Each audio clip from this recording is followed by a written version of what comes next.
Today, the Supreme Court sending down a surprising ruling earlier. Yeah, in a 5-4 vote, justices find Alabama redraw its congressional districts. All 7 congressional districts heavily favor Republicans. Civil rights activists say the controversial map discriminates against black voters. All right, so I want to head to Washington. Julia Ainsley standing by just outside the Supreme Court to explain what happens next.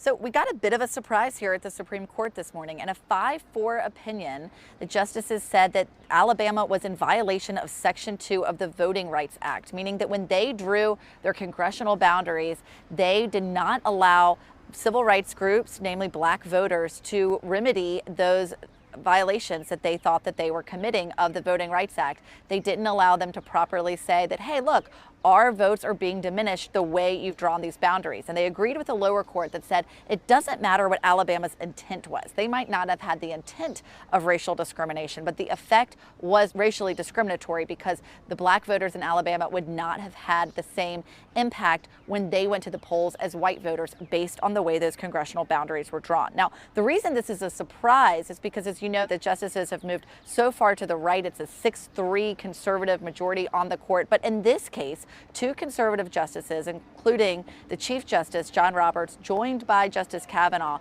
sided with the majority, saying that Alabama was in violation of Section 2 of the Voting Rights Act. And that also comes as a surprise because Chief Justice John Roberts in the past has sided to weaken in some ways the Voting Rights Act. And this was seen as one of the last pieces that was hanging on to Section 2. And now he was saying that Alabama did go too far. It sends a message to other states that may be redrawing their congressional boundaries that, in fact, no, they need to allow ways for rights groups in their states to come forward with complaints about the way these boundaries are drawn, and they can no longer argue that their intent wasn't racially motivated. What matters is the effect. For people who are defenders of voting rights and on the rights of minorities to have a fair say when it comes to voting, they're breathing a sigh of relief today.